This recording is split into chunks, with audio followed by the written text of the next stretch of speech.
IMF ने कर्ज की मियाद जून 2023 तक बढ़ा दी है। IMF ने कर्ज की मिकदार में $500 मिलियन का इजाफा भी कर दिया है। कर्ज का हजम $6 अरब से बढ़कर $6.5 अरब हो गया है। एलामिया जारी कर दिया गया है। IMF के पाकिस्तान की कर्ज के बारे में ये एलामिया सामने आया है, जिसके मुताबिक पाकिस्तान की मईशत को चैलेंजेस दरपेश हैं। पाकिस्तान को तवानाई के नुकसानात कम करना होंगे। एलामिया में कहा गया है कि पाकिस्तान में टैक्स आमदनी बढ़ाना होगी।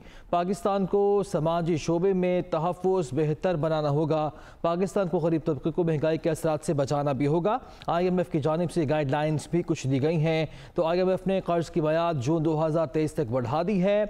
IMF ने कर्ज की मिकदार में $500 मिलियन का इजाफा कर दिया है। कर्ज का हजम $6 अरब से बढ़कर $6.5 अरब हो गया है। तफसीला जान लेते हैं, हमारे नुमाइंदे मुदस्सिर अली राना हमारे साथ मौजूद हैं। मुदस्सिर, आगाह कीजिए। जी, पाकिस्तान ने IMF को ये भी दरख्वास्त की थी कि कर्ज की मियाद में 1 साल की तोसी कर दी जाए और कर्ज की मिकदार में $1 अरब का इजाफा कर दिया जाए। लेकिन IMF एग्जीक्यूटिव बोर्ड ने कर्ज की मियाद में 1 साल की तोसी कर दी है और अब पाकिस्तान और IMF के दरमियान कर्ज जून 2023 तक चलेगा। और जो IMF की जानिब से $1 अरब का नहीं बल्कि $500 मिलियन का इजाफा किया गया है। $50 करोड़ के बाद पाकिस्तान और IMF के दरमियान अब ये $6 अरब 50 करोड़ का मुआहिदा हो गया है।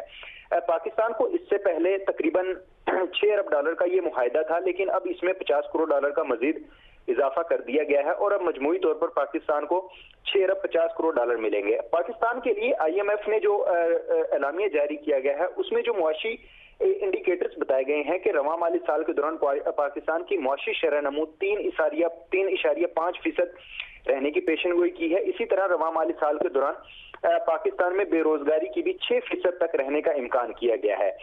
और इसके अलावा जो एलामिया जारी किया गया है उसमें बताया गया है कि रवां माली साल के दौरान जो हुकूमती अखराजात हैं वो GDP का 17.1% तक रह सकते हैं और रवां माली साल के इख्तिताम तक जो ज़र मुबादला ज़खायर हैं वो बढ़कर $16 अरब 22 करोड़ तक पहुंच सकते हैं। जी बिल्कुल ठीक है, शुक्रिया आपका मुदस्सिर।